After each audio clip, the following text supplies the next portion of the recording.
Just within the past half hour, though, the Department of Justice sent a letter to Chairman Gerald Nadler of the House Judiciary Committee where it threatens executive privilege. Quoting from the letter, "In the face of the committee's threatened contempt vote, the Attorney General will be compelled to request that the President invoke executive privilege with respect to the materials subject to the subpoena." The letter goes on to say this request is not itself an assertion of executive privilege.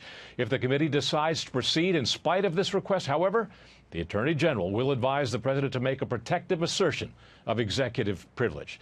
This all stems from events this morning and later this afternoon. A frustrated House Judiciary Committee Chairman Gerald Nadler did not respond today to reporters to whether his committee will vote tomorrow to hold Attorney General William Barr in contempt of Congress. Democrats are intent on punishing the administration for what they believe is its stonewalling of the House's Russia collusion investigation. It is a sweeping, categorical defiance of the will of Congress, and that just can't stand. Today, the White House let pass Nadler's deadline to produce internal White House documents about the Russia investigation. House Democrats believe that former White House counsel Don McGahn lost all rights to executive privilege when he freely spoke to Mueller's investigators. The administration disagrees. In a letter to Nadler earlier today, the White House counsel Pat Cipollone contends that the correspondence Democrats seek, quote, remain legally protected from disclosure under long-standing constitutional principles, and that McGahn has no legal right to the papers which are the sole possession of the White House.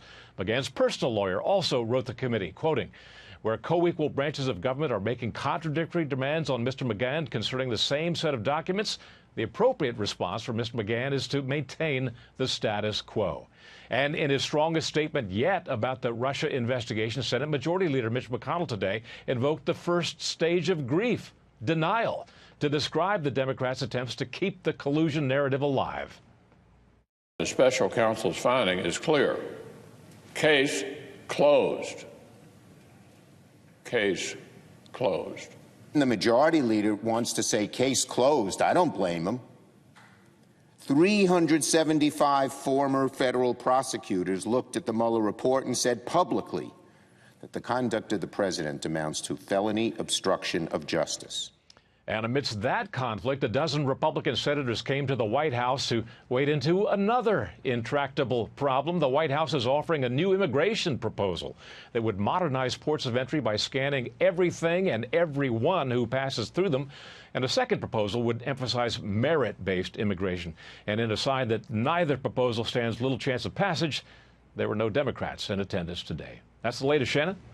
All right, it's a busy night. Doug McKelway, glad you're here with us. Thank you.